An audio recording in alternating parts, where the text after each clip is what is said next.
Hi, everyone. Thank you so much for joining us.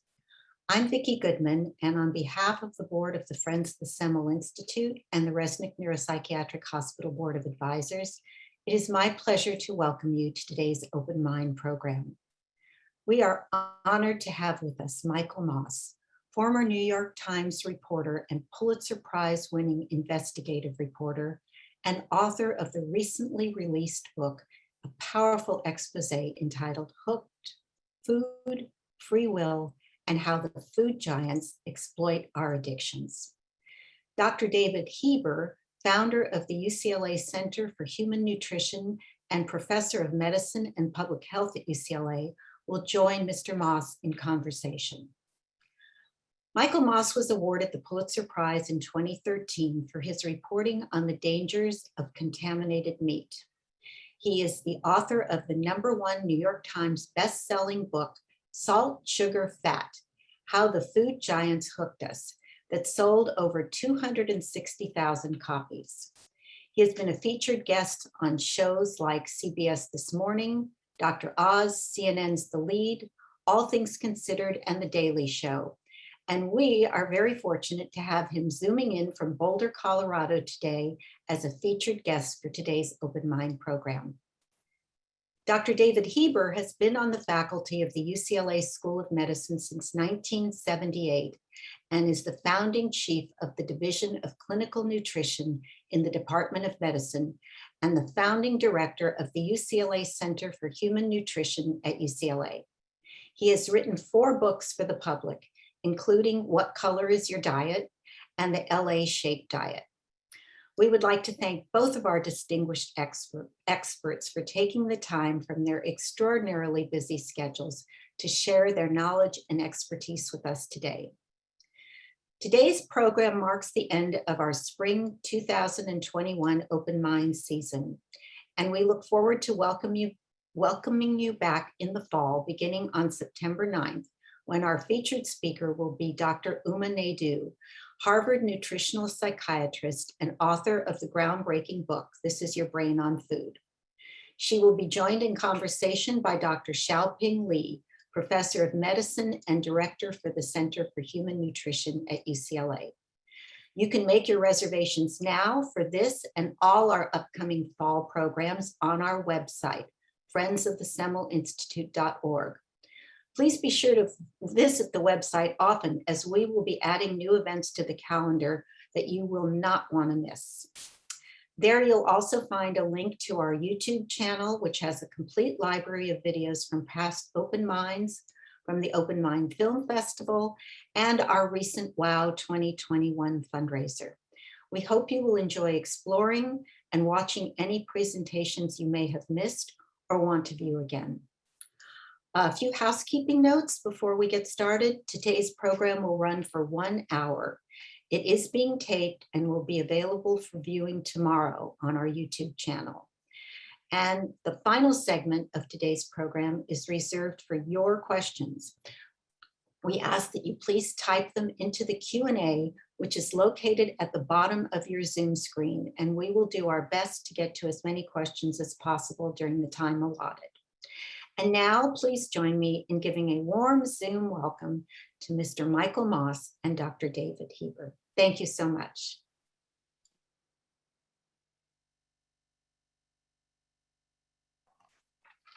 Well, good evening, everyone. And it's a pleasure to be here. It's a particular pleasure for me to be here with Michael Moss. Michael, I so enjoyed reading your book, Hooked, from cover to cover. I have to confess, I knew a lot of the people in the book.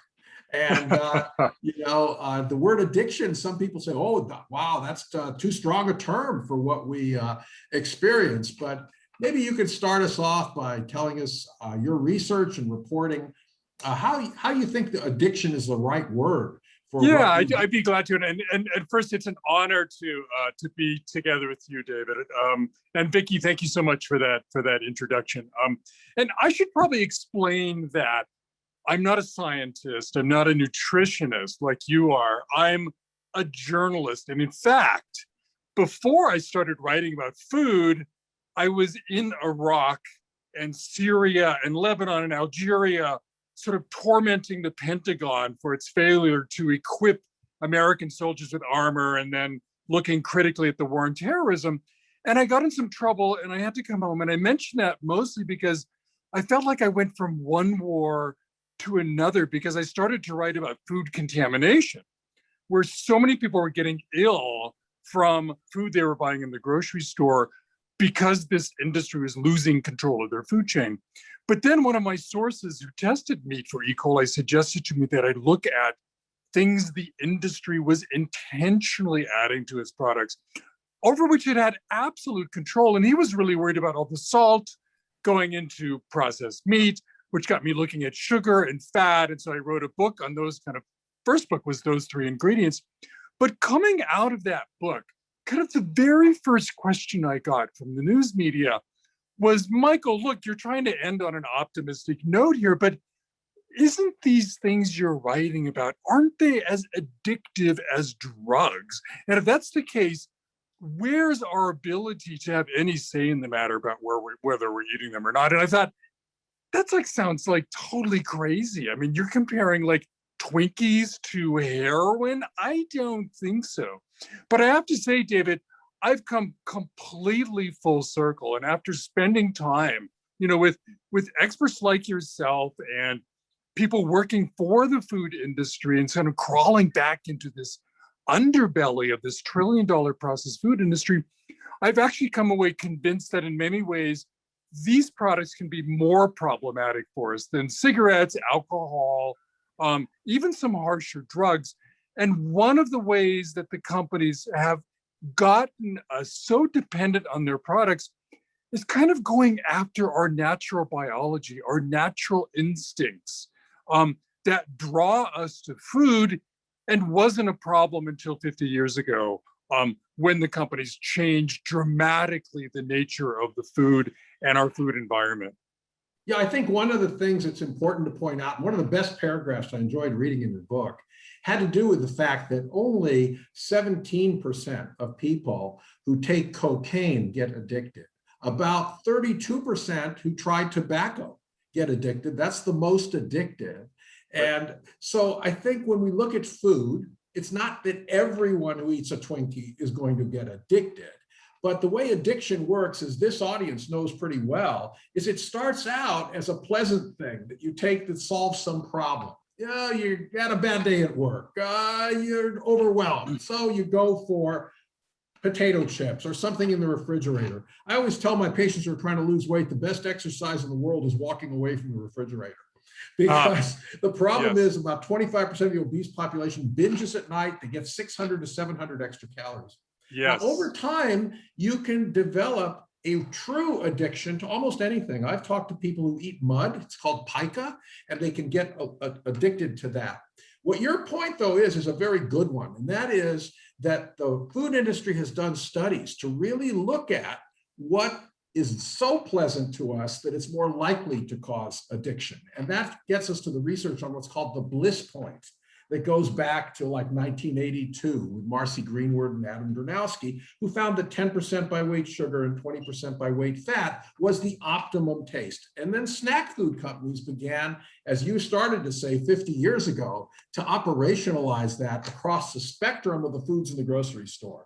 And that's where we date the actual beginning of the obesity epidemic in America, something from 1970 to 2010. I remember a meeting in 1994. I was in Washington, and the CDC discovered that the rate of obesity in America had jumped from 24 to 32%. And that then goes back to that change in 1970. Amazing. So, I mean, it's amazing really amazing. So and just going back to that, yeah, just going back to for a second to the sort of the definition of addiction. So, so as a journalist, I felt that was my first job, was to sort of figure out, what do people mean by addiction, and how do they define and characterize other substances that cause us to act compulsively and lose control? And that's when I kind of realized that the definition of addiction has changed over the years, to where even with drugs, criteria like painful withdrawal symptoms and building a tolerance are no longer necessarily required for a substance to be considered addictive, because drugs act on people different ways. And also to remember that critical point, which is that not everybody's affected by substances in the same way. So one of the big moments for me in researching and writing Hooked was going to none other than the tobacco industry, Philip Morris especially, because for decades they denied that smoking was addictive. And then suddenly in the year 2000, for some self-interest reasons, Philip Morris was the first company who basically raised its hand and said, oops, you were right, smoking is addictive. And that same year, the CEO of the company in some legal proceedings was asked to define addiction. And he said, addiction is a repetitive behavior that some people find difficult to quit. And I thought that was such a perfect definition, in part because at the time, Philip Morris was also the single largest manufacturer of processed food in North America, because it bought the old company General Foods and then Kraft and then Nabisco, which made Oreo cookies. And I was really struck by how insiders in the tobacco industry, but also in the processed food industry, understand the power of their products, which we can talk about in a second, how they engineer them, the power of those products to cause people to lose control. I met and spent time with the former chief counsel, the top general counsel of Philip Morris, Steve Parrish, who said to explain to me how he was one of those lucky people who could smoke one cigarette a day during a business meeting and put the pack away and never have any interest in pulling the cigarettes out again until the next day. But he said, you know, Michael, I couldn't pick up a bag of our Oreo cookies. Remember, they had Nabisco at the time, for fear of losing control and eating half the bag in one session. And that was such a moment of enlightenment for me, because it showed how they understand the power of their products. Yes, well, you know, it's interesting. The American Psychiatric Association has defined obesity as a substance abuse disorder. And substance abuse is taking something that you know is going to be harmful, but you can't help yourself. And that is the Oreo example that you're talking about. So people who are exposed to what I call the obesogenic environment, how did it become obesogenic? I think you were going to get to that point about how our natural instincts draw us to fat, salt, and sugar, because humans have not had enough food to eat. 50,000 years ago, there were no fast food restaurants. There were no convenience stores, and we didn't have this plethora of food around. Yes, so I spent time with evolutionary biologists, which was just amazing. I mean, they, looking at old bones, are able to sort of pick up things about sort of, what about us today, can be seen, going back 4 million years. And when we first stood up and began walking bipedally, what did that do to our sense of smell and our sense of taste? And it's absolutely fascinating. And they can look at hunter-gatherer societies. And it turns out there's some really basic instincts that we have for food. We love food that's inexpensive, that requires the least amount of energy, right? If you're in a hunter-gatherer society, it made much more sense for you, instead of running down an antelope for dinner, to just pick up that poor aardvark sitting there, right? Least amount of energy expenditure. And so what do the food companies do? They use companies called flavor houses that mix and match ingredients, artificial, natural flavors, to mimic the taste in real food in order to help the processed food industry. But one of their most important jobs for processed food is to reduce the cost of food by finding cheaper formulations of ingredients, because they know when we walk in the grocery store and that box of Pop-Tarts is 10 cents less than it was the week before, we get really excited about that. So that's one of the basic instincts that the companies are able to see in us and take advantage of, if you will. We also love variety. And that goes way back too. And it's one of the reasons why humans were able to spread around the world and fall in love with all kinds of strange different foods, even whale blubber if you're living in the Arctic, right? And enabled us to deal with other climate changes in the past, where our diet had to change. We had to be very flexible. So what's variety to the processed food industry? That's why when you walk into the cereal aisle, there are 200 versions of sugary cereal there waiting to get you, because again, they know that we get super excited on an evolutionary basis just to see that, in some cases, pretend amount of variety. And then lastly, one of our basic instincts, draws us to calories. I had no idea, but we have sensors in the gut, possibly even sensors in the mouth, that tell us how many calories there are in the food that we're eating. And historically, with our forebears, eating more calories was a really good thing. It enabled our brains to grow, enabled us to put on body fat, to get through hard times. And so what did the industry do to take advantage of that?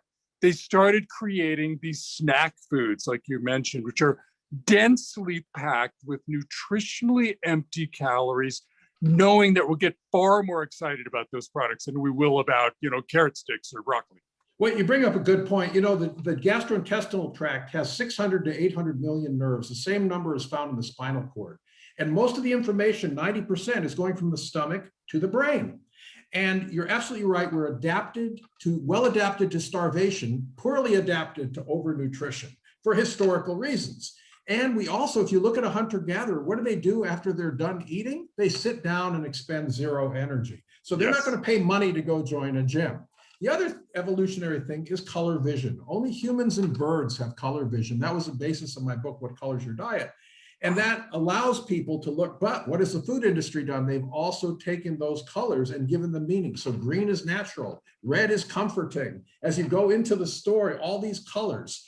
But I do want to say one thing about the food industry, because I have worked with them as well. And I think that unlike the tobacco industry, you don't find any emails about addiction going back and forth between executives. It's all about profit. And the guy who runs the ice cream division of a big food company, he's just interested in making his job better by selling more. And there's this disconnect in the industry. So everybody's pushing. What did we do last quarter? And the end result is the mess we've got on our hands right now. That's such a great point, because I was able to meet and spend time with people who, came to have significant misgivings about their life work. And in fact, some of them have now switched sides, and instead of working for soda companies, they're working with carrot farmers and trying to use some of the same sort of fun marketing strategies that sell soda to kids to get them interested into carrots. But no, I still don't see this as this evil empire that intentionally set out to cause us to be over dependent on convenience food, which have this huge hidden healthcare cost. Obesity passed 42% in this country before the pandemic, and on with other measures of health problems directly related to what we're eating. This is an industry doing what all companies want to do. And their problem is that, in order to have more sales, they're looking to maximize the attractiveness, the seduction of their products. And so they keep falling back on these basic things like salt, sugar, fat, cheapness, variety, calories, to get us excited and sales increasing. And it's difficult for them right now as more and more people care about what they eat. These companies are really now struggling to meet demand for products that are affordable and tasty, but also good for you. Yeah, the pandemic pointed out to people that people with obesity and type 2 diabetes were at the greatest risk of dying from the COVID-19. So why is that? Well, it turns out that while we're well adapted to starvation, we have this organ in our abdomen called abdominal fat, which accumulates fat. It's the first place you gain or lose weight. You notice people often will gain weight up in their neck and so forth. I think in Japan, fat face is one of the names for being obese. And so it turns out that this is also an inflammatory organ, because the two things that would kill you in ancient times are starvation and infection. So the body is very much programmed to have a brisk immune response. And that's exactly what killed people in the COVID-19 who were hospitalized. And so these fats that get into our body, these fats that develop from vegetable oils, are all pro-inflammatory. They overactivate the immune system. There are 130 diseases related now to obesity. And, it turns out, when I was an intern 40 years ago, they said, if you understand heart attacks, you understand all of medicine. Today, you can almost say, if you understand obesity, you understand a lot of medicine. So it hits all of the immune types of diseases. And I think, one of the things that we have to do is to educate people. And that's why I think what you're doing is so important, raising awareness of what's going on when people are selecting their foods, and then maybe practical suggestions on how they can eliminate some of these foods. I have counseled patients over the years about trigger foods, and these are the best-selling foods in America, things like pizza, nuts, chips. things that people can't, if you can't eat just one, you've got a problem. And I got a lot of pushback from dietitians and from the food industry. Well, all foods are good. There are no junk foods, just junk diets. And now we know that's not true, that these junk foods can actually get people hooked to the point that they develop a junk diet and have a lot of negative outcomes from that. Yeah, no, you're absolutely right about that. And I'm so glad you've done that work. The other really interesting thing I found in looking at what is it that attracts us to processed food and a diet that's over dependent on them.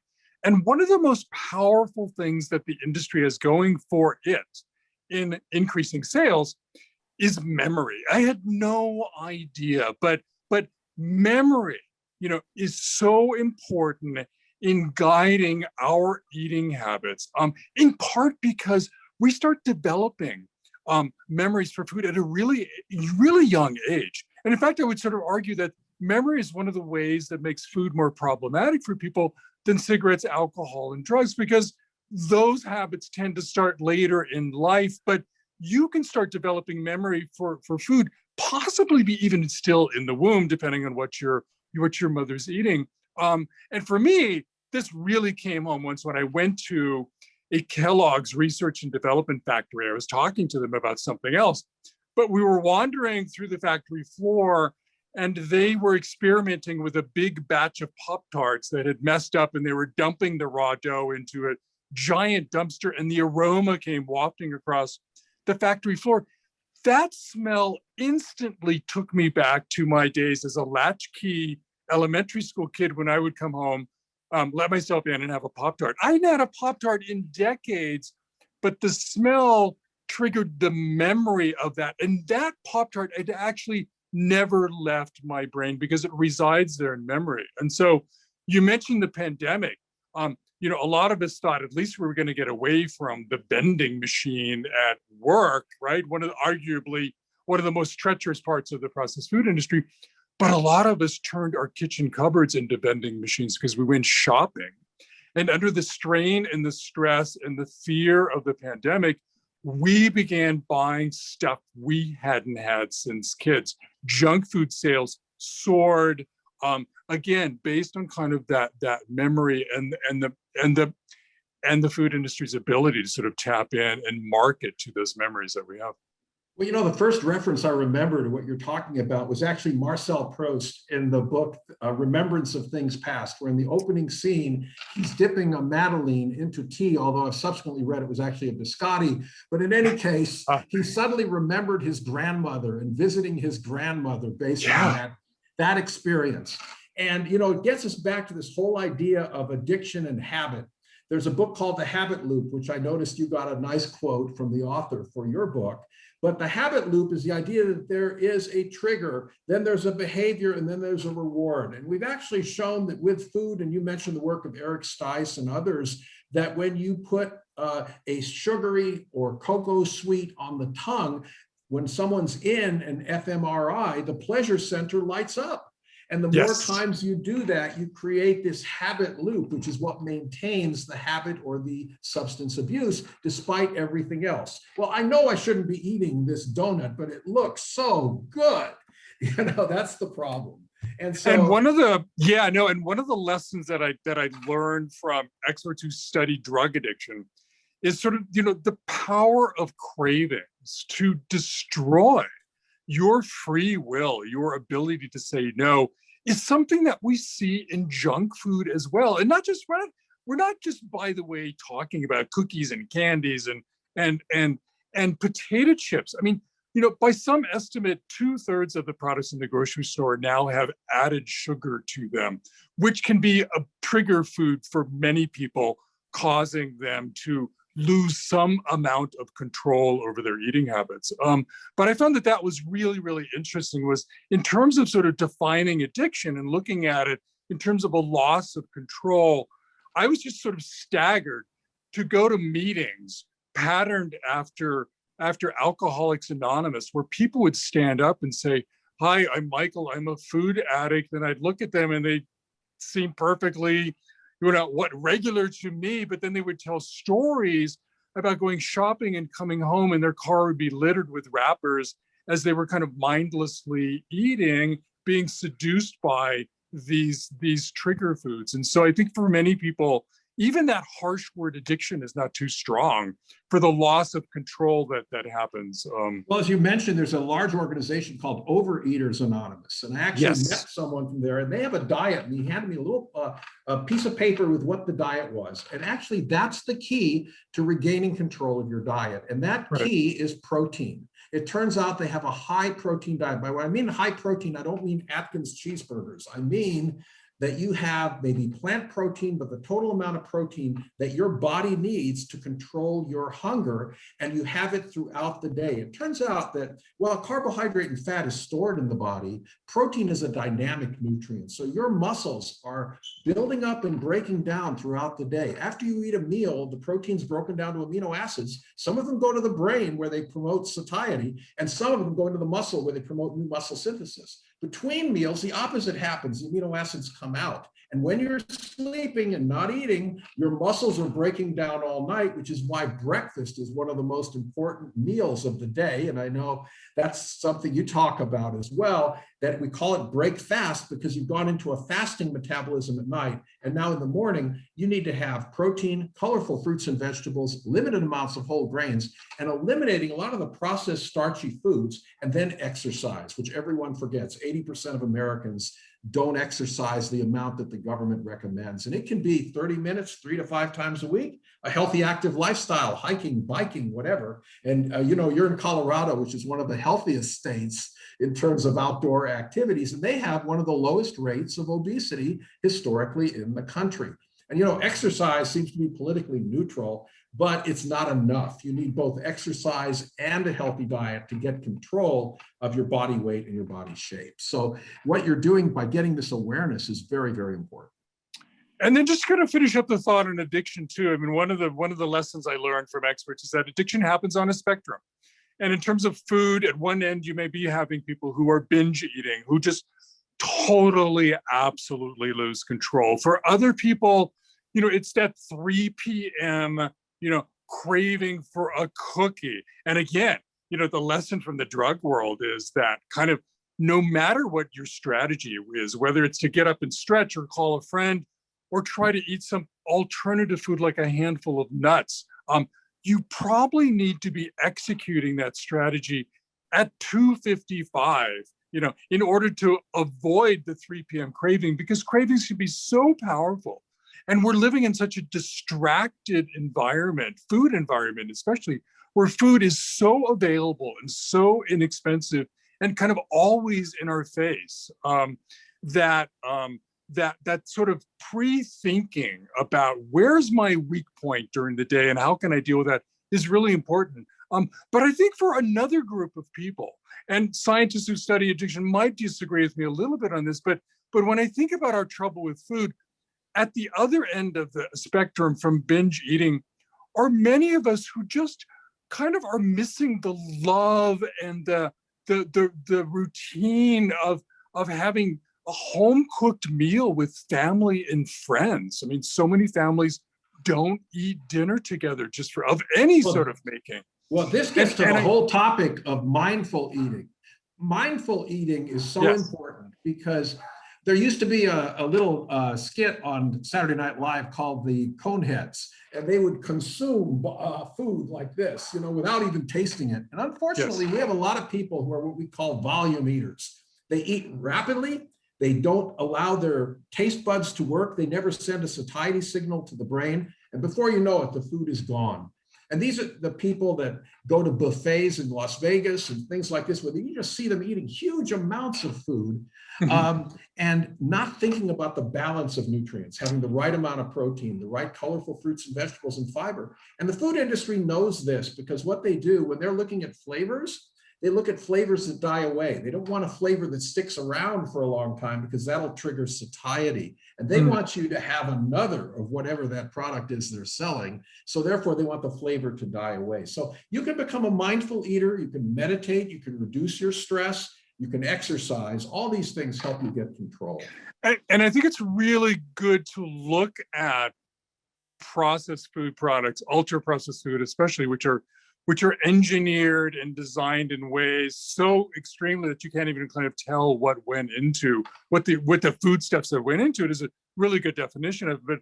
But one of the hallmarks of it is that it tends to be designed in a way that causes us not to think about it, not to pay attention. Some products are even made, that you can eat with one hand while you're driving or doing something else. Packages that are easy to open up. And I think one of the antidotes to that, as you mentioned, is to find ways to become mindful about what you're eating. Cooking is a really good way to do that, because you're dealing with the food, you're feeling it, you're shopping, you're buying, you're touching it, you're smelling it, all before you eat it. And that's causing you to pay attention. And it's the corollary to mindlessness is mindfulness about food. I think is a huge part of the solution going forward. And I think a hopeful note is if we look in the marketplace, people are voting with their dollars. So we've seen things develop in the food marketplace, small, but growing rapidly, especially with millennials. About 18% of the world's population now is vegetarian. We see more people eating plant-based diets. We see much more in the way of people getting involved with produce. But even the produce industry, I have to say, suffers from the same issue. There's a type of grape called a cotton candy grape that has been crossed in order to have a very high sugar content. Most of the vegetables that ancient man ate, we would think of as weeds. They've been crossed to be sweeter and to get rid of some of the bitter substances, which ironically, some of those bitter substances are what help our immune system through sensors in the tongue and sensors in the GI tract. And people always use bitters, as a way of treating illnesses. And this is something that we don't have in our diet. I want everything to be sweet and creamy. Most Americans don't use spices. They use ketchup and mustard. That's it. And everything has to be creamy and sweet. And if you go to our big warehouse stores, those are the foods that are moving out the door quickly.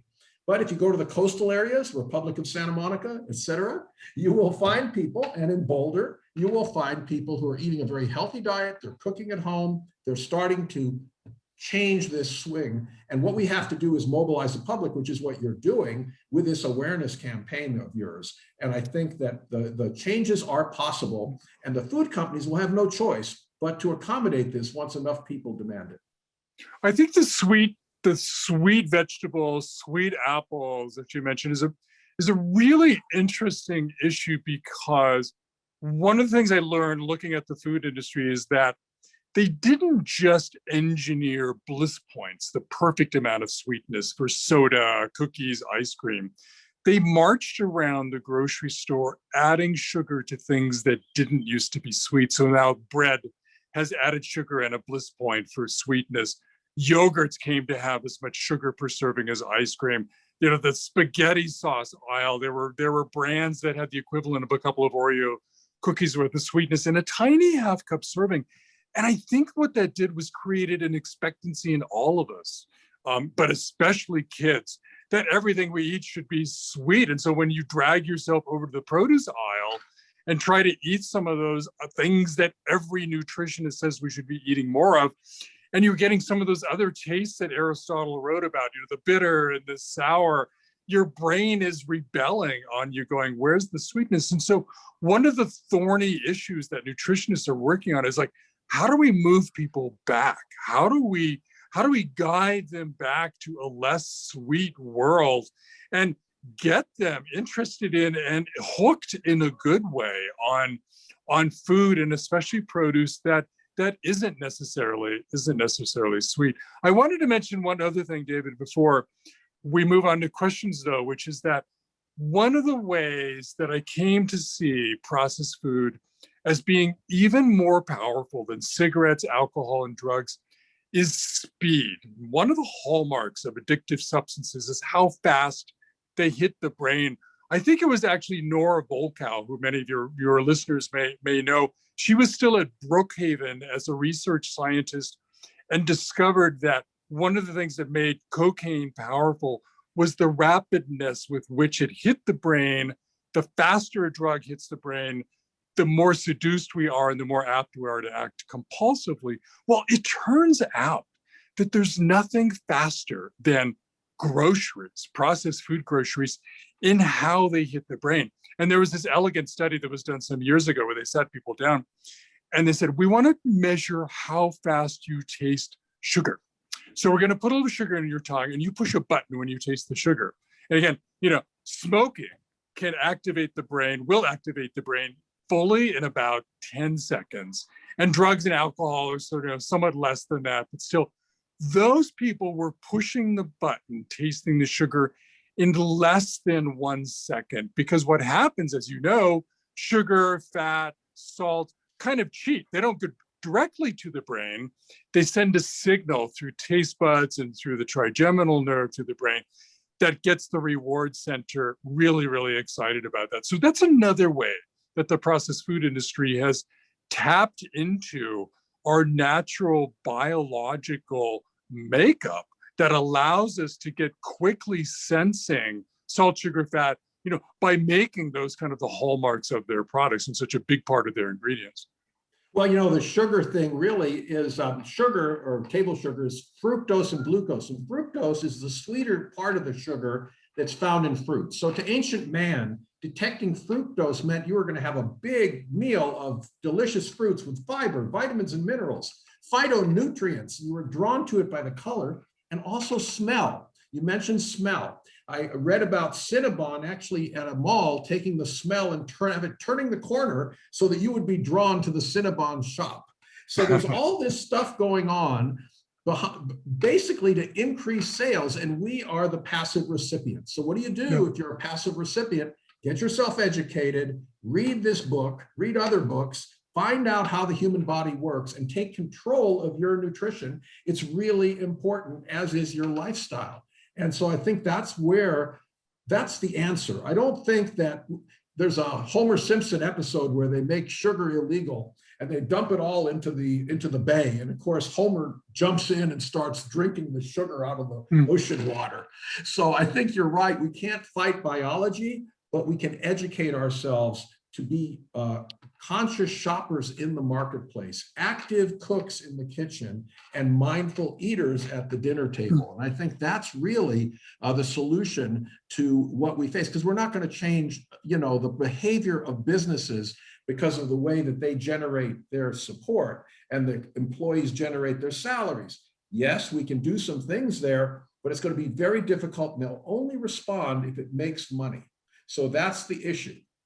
Right. And I think fundamentally here, we're talking about ways that we can change how we value food, that we can walk into a coffee shop and look at the pastries. And instead of thinking about how yummy that's going to taste and feel in my tummy for the next 10 seconds, we're going to be thinking about, maybe coarsely, how I'm going to look in a bathing suit next summer, but also more importantly, how I'm going to look in the doctor's office 3 years from now. And that pastry is affecting sort of my heart and my arteries. So how we value food. But I had this other thought, David, I wanted to share, which is, again, sort of crawling through this industry for 10 years. It occurred to me recently that a lot of the powerful tools they have on their behalf, they didn't invent. They kind of took those from us and turned them in a way that's caused them to be to our disadvantage. So there's absolutely nothing wrong with salt, sugar, fat, in the hands of a good cook who's cooking home scratch meal. There's, in fact, no way that cook can use as much salt, sugar, and fats as the industry is, because they're using it for industrial purposes as well. But even things like convenience and variety and calories and speed are things that we used to use. The industry took those in its dramatic changing of our food and our environment, turned those into something negative. And I think maybe one of the approaches we can think about to getting us unhooked on the processed food industry is finding ways to reclaim this.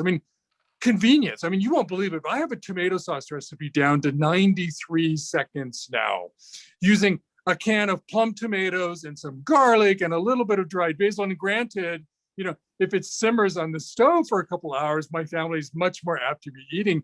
But the actual working time in creating that tomato sauce is 93 seconds, kind of the ultimate convenience. So I love this idea of reclaiming things that the industry took for us and taking them back and using them to our advantage. I think it could be really empowering to people. Well, I think time is definitely an issue here, and people need to live a consistent lifestyle. Sleep deprivation is a big problem in our society, and we know there's a hormone called ghrelin that if you don't get adequate sleep, you're hungry the next day. And we've all experienced this on a red-eye flight. Your microbiome in your gut are completely turned off. So there's a biological rhythm controlled by biological clocks in our brain that generally mediate how we should live. And in our modern society, we don't live that way. So we have to start living at a regular pace, eating at regular times, sleeping at regular times. And you're absolutely right. There's some really tiny stories around that, like how instant pudding came about. People used to cook pudding for an hour. They put some phosphate in it and discovered, voila, we have instant pudding. And there's instant oatmeal. There's instant this and instant that, and there's instant obesity because you're eating these foods without tasting them. So taste, cost, and convenience. And it turns out the most profitable foods are those that are high in fat, salt, and sugar. And the answer is going the other way. If you ask a company to put more protein in their food, they're not going to do it. It costs more money to put plant proteins into food. So if you want to afford it, and then you read these labels and they'll say, oh, high protein grain bar. And you look, oh, 4 grams of protein. Thank you very much. Yogurt was made to taste like ice cream until Greek yogurt came out. I remember I used to be on the airplane. I wouldn't eat it because it's just for ice cream taste. It's sweet and everything. So basically the food industry knows what they're doing because protein will cut your appetite and have you eat less. It will satiate you for longer. We all know this. If you have a high protein breakfast versus just a donut and coffee, you're not going to be looking for the donut truck in 2 hours. So there are things we can do working with our physiology, exercising, and making the right food choices that can get us out of this epidemic. And it's especially important, I have to mention, in the food deserts where we have our minority health disparities. And you go to the food deserts and what do you have? Convenience stores, liquor stores, fast food restaurants, and no real healthy markets. Here in California, we have the Women, Infants, and Children's Program, which has supported grocery stores that promote fruit and vegetable intake and healthy foods. And that's one of our state programs. But we need to do a lot more of that in order to get healthy foods to where people can afford them. A few years ago, I wrote about a principal in a very poor neighborhood in Philadelphia who was struggling with kids who weren't paying attention. They were getting distracted in class, and she followed them out the door one day and realized that before and after school, they were dashing into the corner stores that ringed the school intentionally because they were selling, sweet drinks and junky snacks to these kids. And the most interesting thing, though, is that the principal first tried to get the stores to stop selling and they wouldn't.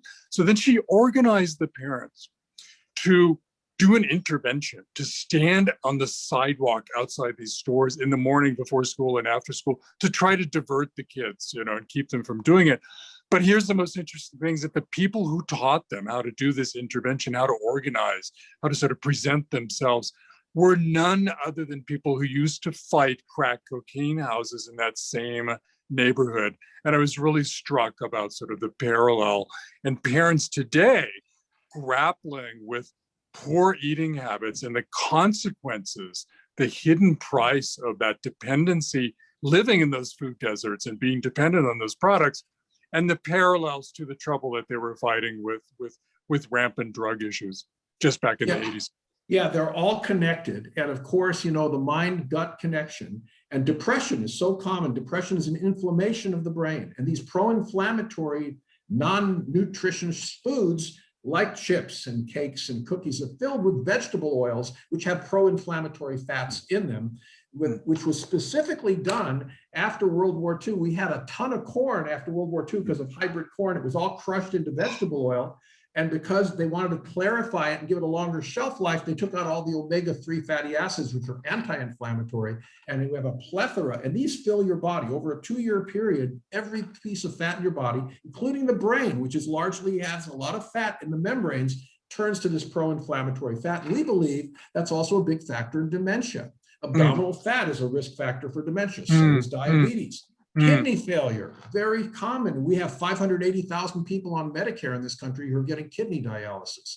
So all of the healthcare problems that we face are really linked back to our nutrition and our lifestyle. So I think, Michael, I have to thank you. We're kind of starting to wrap up here and getting to the questions, but what a pleasure to meet you personally, to read your book cover to cover. It was a real privilege. And so thank you so much for taking the time to speak to us. Yeah, it's my pleasure too, and great talking to you. And I'm really looking forward to the questions from the audience. Thank you. We have some wonderful, very interesting questions, but before I get to them, I just want to thank you both for this fascinating conversation. I have to use the pun, you've given us a lot of food for thought. And but seriously, you've given us a lot to think about. And I think, it was a privilege to listen to this conversation. And I think those of us who have been on this Zoom are going to be better, more informed consumers now, having listened to you two experts speak. So thank you. We have two questions about the research and the principles of intuitive eating, and wondered if you could comment on that. Well, go ahead. Do you want to start? No, Michael? you please. No, I was handing off to you. Oh, okay. Young children have intuitive eating. There have been some studies years ago that looked at 2-year-olds and 4-year-olds, and they were able to pick the different foods they needed for their bodies. As we age, obviously, we're not very good at intuitive eating. But, if we learn some basic principles and then observe what the foods do to our bodies, you kind of engender intuitive eating and having the effects of controlling your hunger with protein, having the effects of a good GI tract. A lot of times people have all kinds of problems with their GI tracts in our country. And a lot of times it's after they visited a restaurant and eaten some food they're not used to. So you can monitor your body as you eat, but you also need some basic principles of nutrition and exercise. Michael, did you want to? No, I think that covers it. Absolutely. A great comment here from Joan.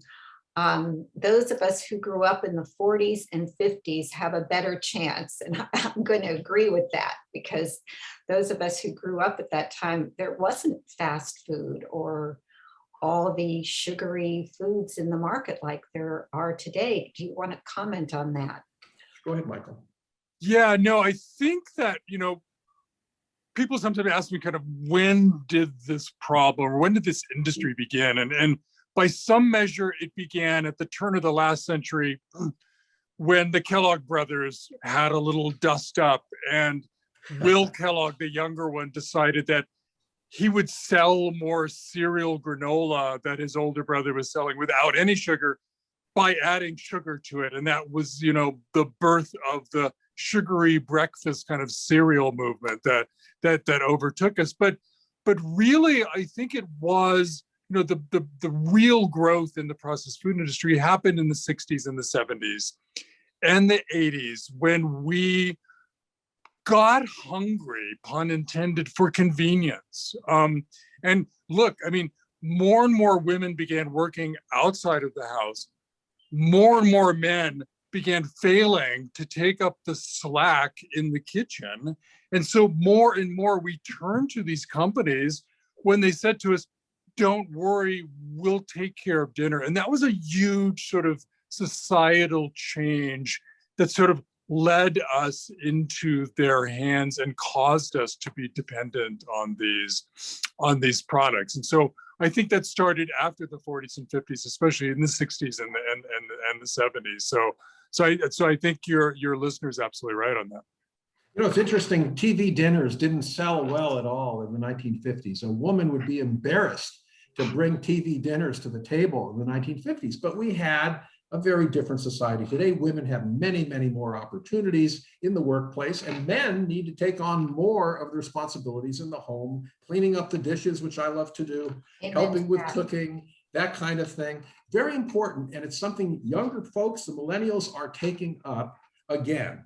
And so I think you're absolutely right. This had a lot to do with the post-war science boom, Sputnik, and all kinds of automated things, a respect for technology, that we were really trusting that everything new that was coming out had to be better. Everything had to be better than what we used to have. And there was this whole progressive movement. And by the 70s was when snacking was invented. Prior to that, you didn't have snacking. You had a meal, you had a nice dessert maybe, but there was no reason to eat between meals in the morning and the afternoon when you weren't hungry, except now we have coffee bars, and the coffee bars have wonderful pastries and all this kind of stuff as a stress reducer. So we started misusing food, really, is what happened. Mm-hmm. Thank you. Question here from Linda. Is there a link for why there are so many children being diagnosed with ADHD today and food? What's in it? That's a tough question. You know, Michael alluded to the issue of hypoglycemia. And if you've ever skipped a meal, you know that you're looking for the food court. You're very upset, you're nervous, your sympathetic nervous system is looking for food. And the high sugar definitely has some behavioral effects on kids. I see this with my own grandchildren sometimes. They have an ice cream or some type of a sweet dessert, they're going to be hyperactive for a while. And this, of course, is a big part of the ADHD explosion. We never heard of ADHD until the 1990s, really. That was the kid that, you know, got a ruler over the knuckles and sent outside. But today, we understand that a lot of those hyperkinetic kids have a genetic and perhaps a lifestyle component to them. Michael, did you want to comment on that? No, and I haven't looked at that science carefully enough. I wouldn't be surprised. Just knowing how many people, for how many adults, sugar itself is such a trigger food and causing people to lose some amount or all amount control over their eating habits. So it's such a powerful ingredient that I would not be surprised. It may not be the cause, but it certainly could be a contributing factor. I would put it that way. Thank you both. Question here from Lawrence. The term GRAS, G-R-A-S, an acronym for generally regarded as safe, does it still apply to decisions about potentially addictive food additives?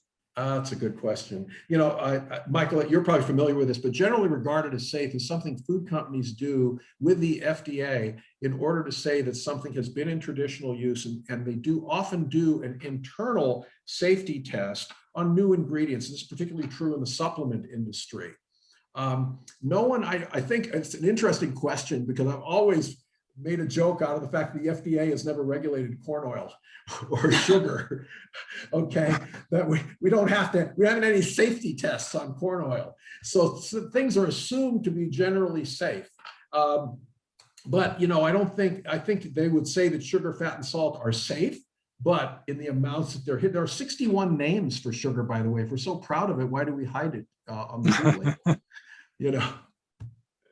Right. Well, you have those 61 names because more and more people are becoming concerned about the amount of sugar in products. Exactly. So they change the name, you know, and so there's actually new food labeling rules where added sugar has to now be called out on the food label. Some things have natural sugar, like milk has lactose, which is considered a sugar, but then there's added sugar on top of that. And it's the added sugar that we really need to focus on. I personally have come to see the nutrition facts box on packaged products with really mixed feelings. I mean, there's a lot of data there. Sugar, by the way, you'll notice there's one big blank spot, which is that the government is still resisting setting, you know, a percentage daily recommended amount of sugar, arguing that the science still isn't strong enough to sort of come up with that recommendation, even though the American Heart Association has no problem telling us that we're eating way too much sugar and there's an unbelievably low threshold that they're urging people to sort of stick with. But I find that the nutrition facts box is so confounding and confusing. And I think that one of the pitfalls that we've had in looking at food is thinking about food too much in what's called nutritionalism, looking too much at these individual components, because the food industry is really good at changing its formulas up to respond to our concerns about any one of these ingredients. And so when we're concerned about sugar, they find ways to lower the total amount of sugar in there, but they'll raise the fat and the salt or other additives. And likewise, when we become concerned about fats, they'll raise the sugar, lower the fats and raise the, so I think that one of the things to think about is when we're looking at food, whether from a professional standpoint, trying to solve some of these society problems, or just in shopping, is kind of maybe asking the question, is this real food I'm buying? And how do I define real food versus ultra processed food or convenience foods or what I call fast groceries? I think that's the bigger important question to ask. And you're not going to find that answer on the labels of the products. No, the food label is really, this whole percent daily value is based on a nutritional deficiency model when people were worried about nutritional deficiencies before World War II. And the thing, I always joke, you have to have a master's degree in nutrition to understand what's on the label because it's so carefully hidden. Yes. And so I think the food labels, you're right, it's better than nothing, but it's more confusing. And I think we need to do a lot of education around how to use the food label. And there's been a lot of lobbying. You know, the food industry was very involved. I don't know if you know the story of that. George H.W. Bush was in his office and the head of the USDA and David Kessler, the head of the FDA, came in. And Dr. Kessler, in his suit, had the McDonald's placemat that had the nutritional breakdown and handed it to President Bush. And he said, well, if it's good enough for McDonald's, it's good enough for the American people. And that was 1992, the National Education Act. And that's where those labels really came from. And then there's been a fight between the food industry and the government as to what should we really reveal. And then the food pyramid of 1992 had sugar and fat dribbling down. And at the bottom had whole grains and refined grains together, not separated. And then fruits and vegetables were separated. So the whole messaging from the government has been very confusing. Thank you. We have time for one more question. This from Steve. Is American food more sugar saturated than that of other countries? And he gives an example here that when he was in Japan, he was struck by all the sugar in their processed foods there. I wonder if you could comment. Yeah, you know, I've been all over the world and you're right. I mean, one of the issues we have is American fast foods are going around the world and we can actually trace the increase in obesity in places like China by the number of fast food restaurants that have opened up.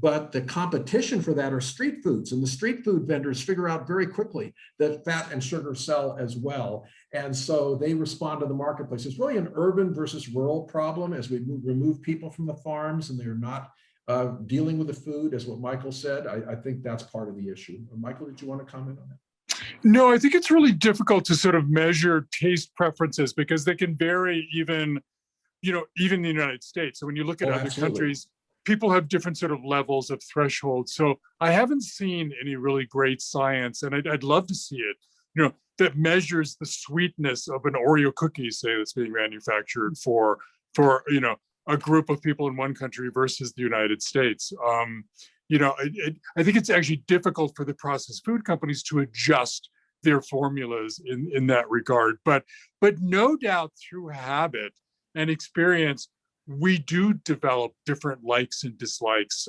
for levels of sweetness, levels of saltiness and fats and foods, not just processed foods, but home cooked meals as well.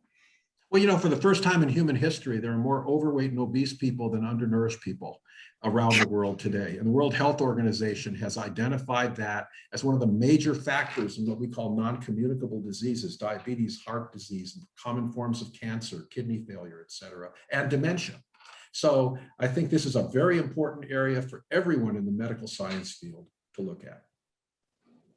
Well, I want to thank you both. This has been an enlightening and fascinating conversation. You've given us so much to unpack and think about. And Michael, thank you for writing this book and giving us all an education. Truly, it's a gift to society. And I think everybody should get a copy and read it. I have a suggestion for your next book. Okay. Recipes of 93-second sauces, because that would be wonderful for us to be able to cook quickly and nutrition with good nutrition and using fresh products. So just a suggestion. Thank you.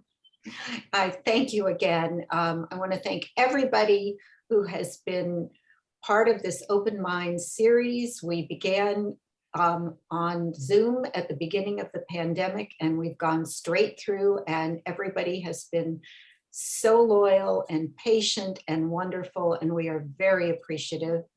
And we look forward to seeing everybody back in the fall. Again, September 9th will be our first program, and we wish everybody a healthy, meaningful, and nutritionally sound summer.